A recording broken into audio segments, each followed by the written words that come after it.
എല്ലാവർക്കും നമസ്കാരം. ഇന്നത്തെ വീഡിയോയിൽ തിരുവനന്തപുരത്തുള്ള ഒരു പ്രധാനപ്പെട്ട ക്ഷേത്രമാണ് കേട്ടോ കാണിക്കുന്നത്.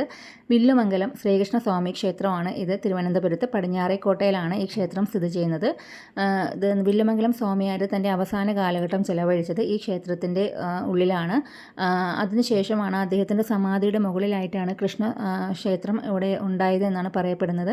അപ്പം വളരെയധികം പ്രത്യേകതകളുള്ളൊരു ക്ഷേത്രമാണ് കേട്ടോ. കൃഷ്ണൻ ഉണ്ണിക്കണ്ണനായിട്ട് കളിച്ച് നടന്ന പരിസരങ്ങളൊക്കെയാണ് ഇതിനുള്ളിലെന്ന് പറയപ്പെടുന്നത്.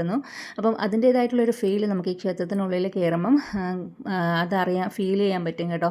അപ്പം ഈ ക്ഷേത്രത്തിൻ്റെ ഉള്ളിൽ നിന്ന് നമുക്ക് നേരെ ചെന്ന് ഇറങ്ങുന്നത് ത്രിമൂർത്തി ക്ഷേത്രത്തിലോട്ടാണ്.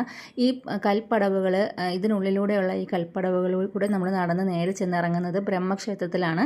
മിത്രാനന്തപുരം ത്രിമൂർത്തി ക്ഷേത്രം വളരെയധികം പ്രത്യേകതകളുള്ളൊരു ക്ഷേത്രമാണ്. അപ്പം ഇത് മിത്രാനന്തപുരം കുളമാണ് ഈ സൈഡിൽ കാണുന്നത്. ഈ സൈഡിൽ കൂടെയുള്ള വഴികളിൽ കൂടെ നമ്മൾ ചെന്നിട്ട് ബ്രഹ്മക്ഷേത്രത്തിൽ ചെല്ലുന്നു. ബ്രഹ്മാവിനെ തൊഴുതിന് ശേഷം മഹാവിഷ്ണുവിനെയും തൊഴുത് ശിവനെയും തൊഴുത് നമുക്ക് തിരിച്ച് വരാവുന്നതാണ്. അപ്പം ഇത് വളരെയധികം പ്രത്യേകതകളുള്ള ക്ഷേത്രമാണ്. ഇങ്ങനെ ബ്രഹ്മാവിന് പ്രതിഷ്ഠയുള്ള ക്ഷേത്രങ്ങൾ തന്നെ വളരെ വിരളമാണ്. അങ്ങനെ ബ്രഹ്മാവിന് എല്ലായിടത്തും ക്ഷേത്രങ്ങളില്ല.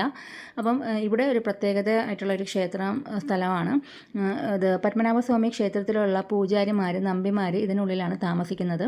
പത്മനാഭസ്വാമി ക്ഷേത്രത്തിൻ്റെ പടിഞ്ഞാറ് നടയിൽ നിന്നും ആ കൽപ്പടവ് നേരെ ഈ മിത്രാനന്തപുരത്തോട്ടാണ് കേട്ടോ വരുന്നത്. ഇതെല്ലാം ഇങ്ങനെ പടവുകളിൽ ഇങ്ങനെ ബന്ധിച്ചാണ് കേട്ടോ ഇരിക്കുന്നത്. അതിനൊരു പ്രത്യേകതയാണ് ഈ ക്ഷേത്രത്തിൻ്റെ.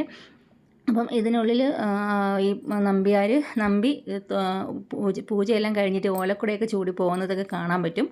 അപ്പം എല്ലാവരും പത്മനാഭസ്വാമി ക്ഷേത്രത്തിൽ വരുമ്പം ഈ ക്ഷേത്രം മിസ് ചെയ്യാതെ വന്ന് ദർശനം നടത്തണം. വളരെയധികം പ്രത്യേകതയുള്ള ക്ഷേത്രമാണ്. ബ്രഹ്മക്ഷേത്രത്തിലുള്ള ഗണപതിക്ക് വളരെയധികം പ്രത്യേകതയാണ് കേട്ടോ. ലക്ഷ്മി ദേവിയോട് കൂടിയാണ് ഗണപതി ഇരിക്കുന്നത്.